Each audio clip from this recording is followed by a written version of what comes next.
Welcome to regular வீட்டு சமையல். இன்றைக்கி ஒரு வெரைட்டியான லஞ்ச் பாக்ஸ் ரெசிபி தாங்க. அதையும் நம்ம இலையில் கட்டி எடுத்துகிட்டு போக போகிறோம். இதை எப்படி சொல்லுவாங்க அப்படின்னா பொதிச்சோறுன்னு சொல்லுவாங்க கேரளா சைடில்.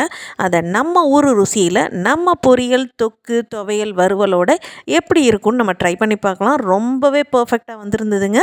இதை எப்படி செய்கிறதுன்னு பார்க்கலாம். இதுக்கு ஒரு மண் பாத்திரம் இல்லை ஒரு வாணலில் ஒரு 2 ஸ்பூன் ஆயில் ஆட் பண்ணிவிட்டு கொஞ்சமாக கடுகு பொரிஞ்சோன்னா உளுத்தம்பருப்பு, அதோட காரத்துக்கு ஒரு வரமிளகாயை 4-5 கிள்ளி ஆட் பண்ணிவிட்டு இதோடய ஒரு பெரிய வெங்காயம் பொடியாக அரிஞ்சு வச்சு ஆட் பண்ணி வெங்காயம் நல்லா கண்ணாடி பதம் வர்ற வரைக்கும் வதக்கிட்டு நார்மலாக நம்ம செய்கிற கேரட் பீன்ஸ் பொரியல் தாங்க நம்ம பண்ண போகிறோம். அதுக்கு நான் பீன்ஸு கேரட் எல்லாம் நல்லா பொடியாக அரிஞ்சு வச்சுருக்கிறேன். இதை நம்ம இதில் ஆட் பண்ணிவிட்டு இதை நல்லா ஒரு தடவை சாட்டே பண்ணிடலாம். இந்த சூடுலேயே அந்த வெங்காயத்தோட இது எல்லாமே நல்லா கலந்து வந்ததுக்கு அப்புறமா, அதாவது காய் எல்லாமே நம்ம ஊற்றிருக்கிற எண்ணெயிலையும் வெங்காயலையும் நல்லா ஒரு தடவை சூடேறினதுக்கு அப்புறமா கொஞ்சமாக மஞ்சத்தூள், தேவைக்கேற்ப உப்பு ஆட் பண்ணிவிட்டு நல்லா கலந்து விட்டுட்டு இதில் ஒரு 1/4 டம்ளர் தண்ணி ஆட் பண்ணி இந்த காயை நல்லா வேக விட்டுடலாம். தண்ணி கொஞ்சம் நிதானமாக ஆட் பண்ணிவிட்டு மூடி போட்டு இது ஒரு 3-4 நிமிஷம் வெந்ததுக்கு அப்புறம் ஓப்பன் பண்ணி பார்த்தா நம்ம காயெல்லாம் எந்தளவுக்கு வெந்திருக்குன்னு செக் பண்ணிக்கலாம். தண்ணி எவ்வளோ இருக்குன்னு பார்த்துக்கலாம். இப்போ காய் நல்லாவே வெந்திருக்கு அப்படின்னா ஓப்பன்லேயே விட்டு ஒரு 2 நிமிஷம் இந்த மாதிரி கிளறி விட்டோம் அப்படின்னா தண்ணியெல்லாம் ட்ரை ஆனதுக்கப்புறம் நம்ம ஒரு 1/4 மூடி தேங்காய் திருவி வச்சதையும் இதில் ஆட் பண்ணி நல்லா கலந்து விட்டுட்டோம் அப்படின்னா அருமையான கேரட் பீன்ஸ் பொரியல் ரெடி. பார்க்கும்போதே சாப்பிட்ணுன்னு ஆசையாக இருக்குது இல்லைங்களா? அவ்வளோ கலர்ஃபுல்லாக இருக்குது. இப்போ இதை எடுத்து ஓரமாக வச்சிடலாம். பொரியல் ரெடி. இப்போ நெக்ஸ்ட்டு நம்ம ஒரு துவையல் அரைக்கிறதுக்கு வாணலில் எண்ணெய் ஆட் பண்ணிவிட்டு 1 ஸ்பூன் நம்ம உளுத்தம்பருப்பு ஆட் பண்ணியிருக்கிறோம். இந்த உளுத்தம்பருப்பு நம்ம செவக்கிறதுக்கு முன்னாடியே வரமிளகா, சின்ன வெங்காயம் 10 1/2 கட் பண்ணதையும் கலந்து விட்டுட்டு நம்ம சுத்தம் பண்ணி எடுத்து வச்சுருக்கிற கொத்தமல்லி தழைகளை இதில் ஆட் பண்ணிடலாம்.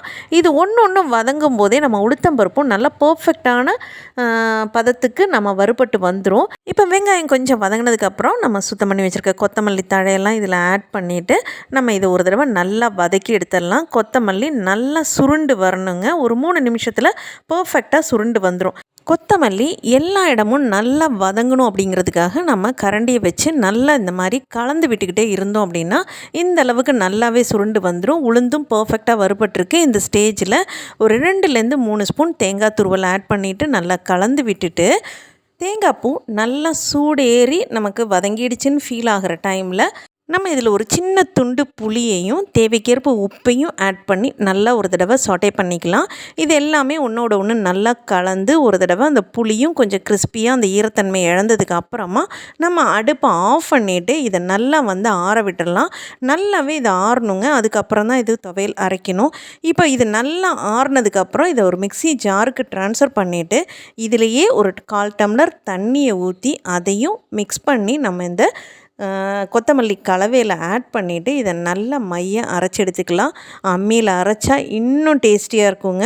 நான் இதை மிக்ஸி ஜாரில் தாங்க அரைச்சி எடுக்கிறேன். இந்த அளவுக்கு நமக்கு ஃபைனாக அரைஞ்சி வரும்.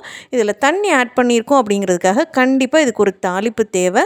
கொஞ்சமாக ஆயில் ஆட் பண்ணிவிட்டு கடுகு, உளுத்தம்பருப்பு, ஒரு வரமிளகா, கொஞ்சமாக கருவேப்பிலையும் போட்டு இது நல்லா சூடேறி வந்ததுக்கு அப்புறமா நம்ம அரைச்சி வச்சுருக்கிற கொத்தமல்லி துவையலை நம்ம இதில் கொட்டி நல்லா கலந்து விட்டுறலாம். அவ்வளோதாங்க. பர்ஃபெக்டான டேஸ்டியான நல்ல க்ரீன் கலரில் இருக்கிற அருமையான கொத்தமல்லி துவையல் தயார். இதையும் நம்ம எடுத்து மூடி வச்சிடலாம். அடுத்து நம்ம வறுவலுக்கு ஒரு பேனில் ஒரு 2 ஸ்பூன் நல்லெண்ணெய் இருந்தால் ரொம்பவே டேஸ்டியாக இருக்கும்.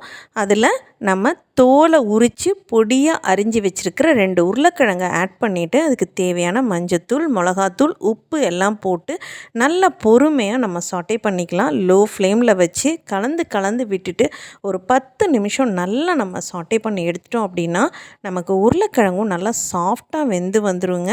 அதோட கிறிஸ்பினஸும் சரி, அதோட டேஸ்ட்டும் சரி ரொம்பவே பர்ஃபெக்டாக இருக்குங்க. பார்த்துக்கிட்டே இருக்கும்போதே அதோட கலர் நல்லா சேஞ்ச் ஆகி நல்லா டீப் ஃப்ரை ஆகி பர்ஃபெக்டாக நமக்கு பொட்டேட்டோ ஃப்ரை ரெடி ஆகிடுங்க. ரொம்பவே சிம்பிள் ஆனால் ரொம்பவே டேஸ்டியான பொட்டேட்டோ ஃப்ரையும் நமக்கு தயாராகிடுச்சுங்க. பார்க்கும்போதே ரொம்ப கலர்ஃபுல்லாக கிறிஸ்பியாக டேஸ்டியாக இருக்குதுங்க. இப்போ நம்ம ஒரு சிம்பிளான தொக்கு பண்ணிடலாம். அதுக்கு கொஞ்சமாக ஆயில் ஆட் பண்ணிவிட்டு, ஒரு ஸ்பூன் சோம்பு, பொடியாக அரிஞ்ச ஒரு பச்சை மிளகா, அரிஞ்சு வச்சுருக்கிற ஒரு பெரிய வெங்காயத்தையும் ஆட் பண்ணி, இந்த வெங்காயம் நல்லா சாட்டே ஆகிற வரைக்கும் வெயிட் பண்ணிவிட்டு, 2 தக்காளி பொடியாக அரிஞ்சு வச்சுருக்கிறதையும் இதில் ஆட் பண்ணிவிட்டு, தக்காளி புளிப்புக்கு ஏற்ற மாதிரி காரத்துக்கு மிளகாத்தூள், மஞ்சத்தூள், தேவைக்கேற்ப உப்பையும் ஆட் பண்ணிவிட்டு நல்லா கலந்து விட்டுறலாங்க. அவ்வளோதாங்க. இது கொஞ்சம் கொஞ்சமாக நமக்கு அதில் இருக்க ஈரத்தன்மையெல்லாம் அடங்கி சுண்டி எண்ணெய் பிரிஞ்சு பர்ஃபெக்டான தொக்கை நமக்கு ஒரு 7லேருந்து 8 நிமிஷத்தில் ரெடி ஆகிடும். நம்ம யூஸ் பண்ணுற குவான்டிட்டியை பொறுத்து நமக்கு டைம் வந்து வேரி ஆகும். பார்க்கும்போதே கலர்ஃபுல்லான அருமையான தொக்கு நல்லா எண்ணெய் பிரிஞ்சு வந்திருக்கு. இதில் கொஞ்சமாக கருவேப்பிலை தூவி நல்ல ஒரு 30 செகண்ட்ஸ் இதை சாட்டே பண்ணி அந்த எண்ணெயெல்லாம் நல்லா பிரிஞ்சு வரும்போது நம்ம இறக்கி வச்சிடலாம். அவ்வளோதாங்க. இப்போ நம்ம ரைஸ் குக்கரை அடுப்பில் வச்சுட்டு குக்கர் ரெடி ஆகிறதுக்குள்ளே நம்ம இலையை வாட்டி ஆம்லேட்டையும் போட்டுட்டோம் அப்படின்னா நம்ம பொதிசோறு பேக் பண்ணிடலாங்க. ஆம்லேட் போடுறதுக்கு ஒரு பவுலில் ஒரு முட்டையை உடச்சி ஊற்றிட்டு பொடியாக அரிஞ்ச சின்ன வெங்காயம், ஒரு பச்சை மிளகா இதை ஒரு தடவை கலந்து விட்டுட்டு ஒரு பிஞ்ச் உப்பையும் ஆட் பண்ணி நல்லா ஃப்ளஃபியாக அடித்து எடுத்துக்கலாங்க. இது நல்லா தயாராக இருக்கும்போது நம்ம அடுப்பில் கல்லை போட்டு கல்லும் நல்லா காஞ்சிருக்கும்போது இதில் ஒரு ட்ராப் ஆயில் ஆட் பண்ணிவிட்டு நம்ம ரெடி பண்ணி வச்சுருந்த முட்டை கலவை இதில் ஊற்றிட்டு நல்லா லோ ஃப்ளேமில் ஒரு 1.5 மினிட்ஸ் இந்த முட்டை ஒரு பாட்டு நல்லா வேகிற வரைக்கும் வெயிட் பண்ணிவிட்டு நம்ம திருப்பி போட்டோம் அப்படின்னா நமக்கு ஆம்லேட் பர்ஃபெக்டாக வரும். இப்போ இந்த மாதிரி திருப்பி போட்டுட்டு அதுவும் ஒரு நிமிஷம் வெந்ததுக்கப்புறம் திருப்பி எடுத்துட்டோம் அப்படின்னா பர்ஃபெக்டான ஆம்லேட்டும் ரெடி.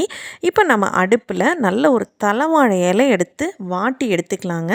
இந்த மாதிரி வாட்டி எடுக்கும்போது தான் நமக்கு பேக்கிங் வந்து பர்ஃபெக்டாக இருக்கும். நமக்கு வந்துட்டு இலை கிழிஞ்சு நமக்கு எந்த ஒரு விதமான ஆயிலோ நம்மளுடைய துவையலோ எதுவுமே லீக் ஆகாமல் நமக்கு பர்ஃபெக்டாக கிடைக்கும். அதனால் இந்த அளவுக்கு நல்லா வாட்டி எடுத்துட்டு இப்போ இலை நல்லா ஆறினோன்னே நம்ம சர்வ் பண்ண ஆரம்பிச்சிடலாம். நல்லா சுட சுட சோறுங்க.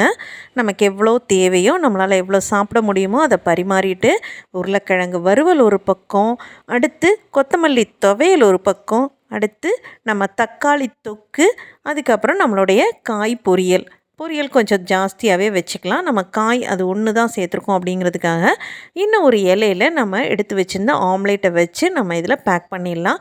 டைரெக்டாக ஆம்லேட் வச்சு எடுத்துகிட்டு போகணுன்னாலும் வச்சு எடுத்துகிட்டு போய்க்கலாம். பட் அந்த ஆம்லேட் ஈரமாயிடும் அப்படிங்கிறதுக்காக நான் வந்துட்டு தனியாக இலையில் வச்சுட்டு இதை நல்லா இந்த மாதிரி ஒன்று சேர பிடிச்சி நல்லா இந்த மாதிரி மடிச்சுட்டு பேக் பண்ணிக்கலாம். நல்லாவே ஃப்ளெக்சிபிளாக நமக்கு இலை வந்து சப்போர்ட் பண்ணுங்க. இந்த அளவுக்கு பேக் பண்ணி வச்சுட்டு நம்ம ஒரு நியூஸ் பேப்பரில் இதை நல்லா ஃபோல்ட் பண்ணிடலாம். நம்ம இந்த மாதிரி லஞ்ச் எடுத்துகிட்டு போனோன்னா எதுவுமே நம்ம பேக்கில் சிந்தாமல் செதறாமல் பர்ஃபெக்டாக எடுத்துகிட்டு போயிட்டு ரொம்பவே ஹெல்த்தியாக சாப்பிட்லாங்க. அந்த இலை வாசனையோட நம்ம சாதம் எவ்வளோ சாப்பிட்டோன்னே தெரியாத அளவுக்கு நம்ம டேஸ்டியாக இதை சாப்பிட ஆரம்பிச்சிருவோம். டிஃபன் பாக்ஸு தேவையே இருக்காதுங்க. அந்த அளவுக்கு டேஸ்ட்டை நமக்கு இதில் ஃபீல் ஆகும். அவ்வளோதாங்க. இதை ஈவினிங் 4 மணிக்கு ஓப்பன் பண்ணால் கூட நமக்கு எதுவுமே கெட்டு போகாது. இலை வந்து நமக்கு அந்த அளவுக்கு நம்மளோட செஞ்சு வச்சுருக்கிற எல்லா சாப்பாடு ஐட்டத்தையும் ப்ரிசர்வ் பண்ணுங்க. இப்போ இதை நல்லா ஓப்பன் பண்ணி பார்க்கலாம். சூடான சாதத்தில் நம்ம எல்லாத்தையும் சர்வ் பண்ணியிருக்கிறோம். இது எப்படி வந்திருக்குதுன்னு பார்க்கலாம். ஓப்பன் பண்ணும்போதே நல்ல ஒரு ஃப்ளேவர் இருக்குதுங்க. அதோடவே நமக்கு பார்க்கும்போதே அந்த கலர்ஸ் எல்லாம் நம்மளுக்கு அட்ராக்ட் பண்ணி நம்ம ஆம்லேட்டும் ஈரம்லாம் ஏறாமல் தனியாக இலையில் வச்சுருக்கிறதுனால பர்ஃபெக்டாக இருக்குது. அவ்வளோதாங்க. நம்ம கேரளா பொதிசோறை நம்ம ஊர் டேஸ்ட்லேயே கொண்டாந்துட்டோங்க. பார்க்கவே ரொம்பவே கலர்ஃபுல்லாக இருக்குது. நீங்களும் ஒரு தடவை இதே மாதிரி ட்ரை பண்ணி பாருங்கள். வீடியோ பிடிச்சிருந்தா லைக் பண்ணுங்கள். ரொம்ப பிடிச்சிருந்தா ஃப்ரெண்ட்ஸோடு ஷேர் பண்ணுங்கள். இதே மாதிரி செஞ்சு பார்த்துட்டு உங்கள் ஃபீட்பேக்கை கமெண்ட்டாக சொல்ல மறந்துடாதீங்க. Thanks for watching.